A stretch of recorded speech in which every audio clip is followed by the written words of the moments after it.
¿Qué tal, queridos amigos y hermanos que nos están viendo a través de este medio? Que Dios bendiga sus hogares, sus familias. Y estamos haciendo el estudio en el libro de Hebreos capítulo 4. En este día vamos a comenzar, como se dice, por detrás, con el versículo de la aplicación en Hebreos capítulo 6, versículo 10, que dice lo siguiente: Porque Dios no es injusto para olvidar vuestra obra y el trabajo de amor que habéis mostrado hacia su nombre, habiendo servido a los santos y sirviéndoles aún. Precioso versículo de Hebreos.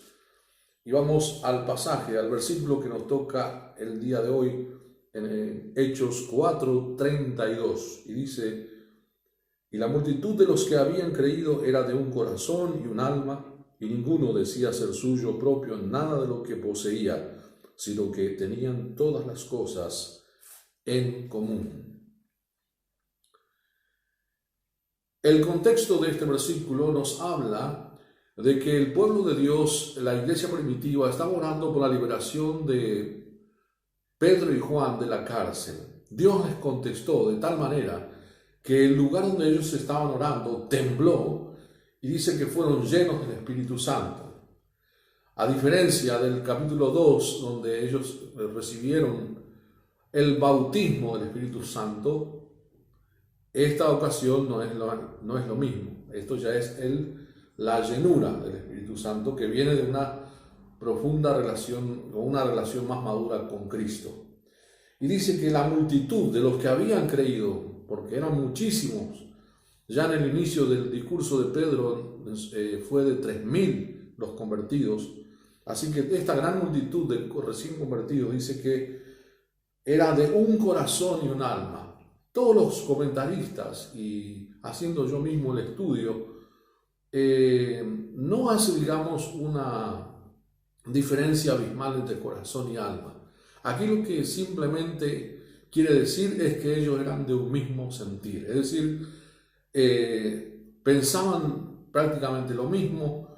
Si veían alguna necesidad, ellos tenían el deseo de suplir, es decir, que no había mucha charla, digamos, en lo que es de ponerse de acuerdo. Directamente decían: che, tenemos esta necesidad, y ellos lo hacían.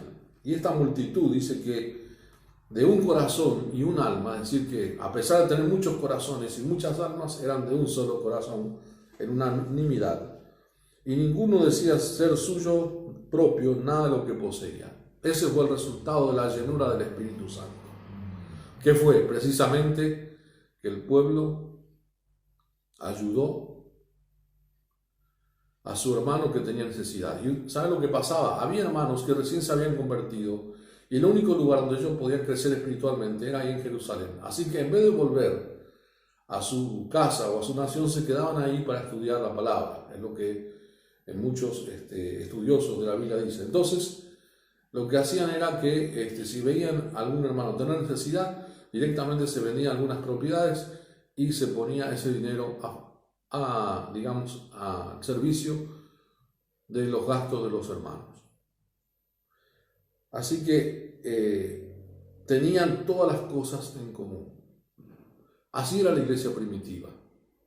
Así era la iglesia primitiva.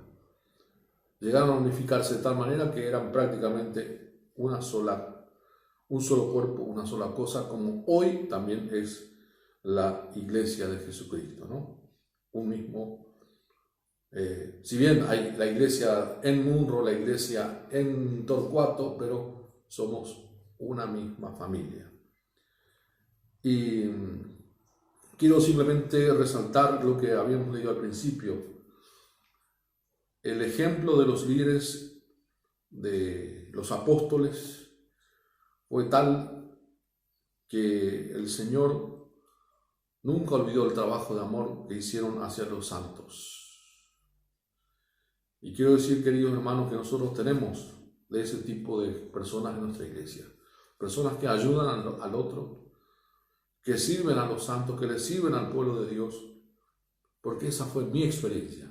Yo cuando recién llegué a la iglesia tenía bastantes necesidades económicas, y recuerdo cuántas veces en la bolsa de ofrenda los hermanos dejaban su ofrenda para nosotros, para nuestra familia. Así que doy gracias a Dios por ese ejemplo que encontré en la iglesia de Munro, y que esos mismos hermanos, estoy seguro, siguen practicando de esa manera. Y por eso también hay otros hermanos que se acoplan con un corazón y un alma a ayudar al otro. Eso es precisamente de lo que se trata la llenura del Espíritu Santo. De eso se trata el cristianismo: ayudar al que ya está en necesidad. Si hay alguno que necesita que se le transporte a algún lugar, o que está enfermo, o que se ore por esa persona, que es lo que nosotros hacemos en el grupo también de WhatsApp, eso es lo que nosotros tenemos que hacer como iglesia. Un mismo sentir, un mismo cuerpo, una misma forma de pensar, decir, no, pongamos todos los recursos que tenemos al servicio del otro. Y evidentemente que Dios no va a olvidar el trabajo que uno hace hacia su nombre y que hace hacia sus hermanos. Por eso, queridos amigos y hermanos, que la palabra de Dios nos siga motivando a tener esta misma unidad en todos los aspectos de nuestra vida, no solamente en nuestra familia, que por supuesto es el primer círculo importante, sino también en nuestra iglesia. Que Dios les bendiga.